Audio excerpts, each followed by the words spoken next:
પ્રેમ વિશે તમે જ પૂછતા હતા ને. હું તમને પારિવારિક પ્રેમ વિશેની બે ઘટનાઓ કહીશ. બંને સાચી ઘટનાઓ છે. એક સુખદ છે અને એક દુઃખદ છે. પણ પારિવારિક પ્રેમ કેટલો મહત્ત્વનો છે એ વાત મારે તમને આ દ્વારા સમજાવવી છે.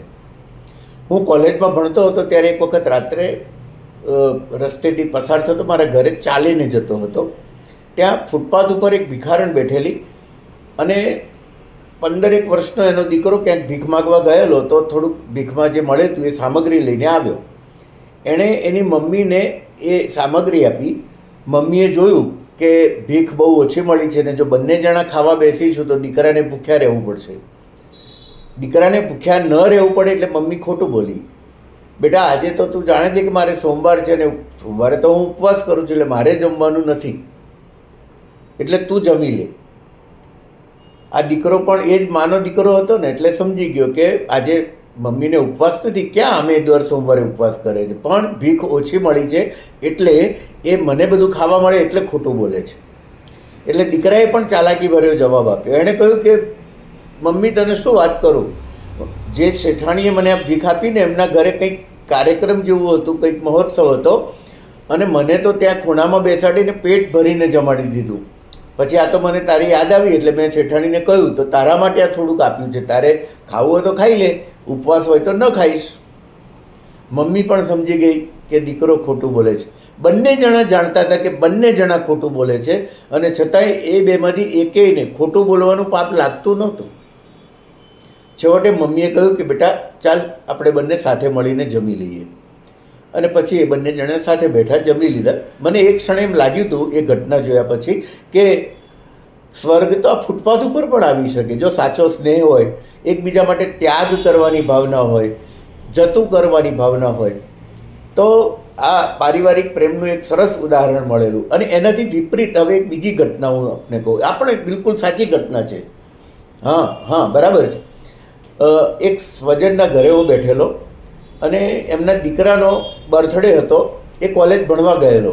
એની મમ્મીએ આજે એમ વિચાર કર્યો કે મારા દીકરાનો બર્થડે છે તો રસોઈયા પાસે રસોઈ નથી કરાવી.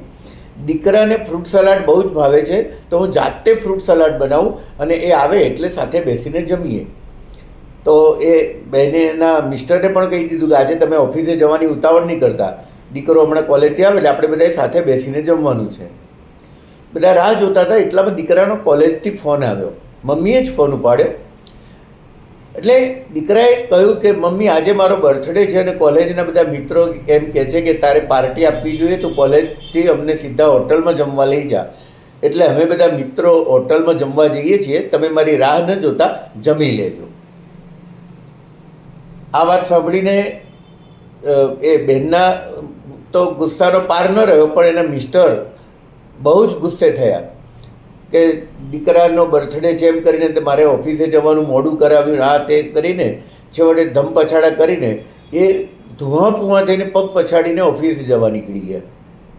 એ દીકરાની મમ્મીને જેણે પોતાના હાથે દૂધપાક અથવા ફ્રૂટ સલાડ બનાવ્યો હતો એને પણ એમ થયું કે હવે મારે મારા ગળેથી આ બધું નહીં ઉતરે, એટલે એણે એ દૂધપાકનું અથવા તો ફ્રૂટ સલાડનું તપેલું ગટરમાં ઠાલવી દીધું.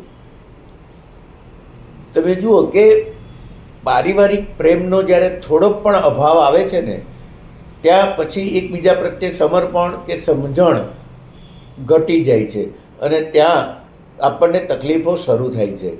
એટલે હંમેશા પારિવારિક પ્રેમ બહુ મહત્ત્વનો છે. આવી સરસ મજાની નાનકડી વાતો આપણા જીવનને ઉજ્જવળ કરતી હોય છે. ઘણા લોકો કહે છે કે સંસાર અસાર છે. મારી દૃષ્ટિએ સંસાર અસાર નથી. હા, તમને જ કહું છું, સમજી લો, સંસાર અસાર નથી. સંસારને સારરૂપ બનાવવાની જવાબદારી આપણી છે. ઓકે, મને લાગે છે કે તમને બસ સંતોષ થયો ને. Okay, thank you.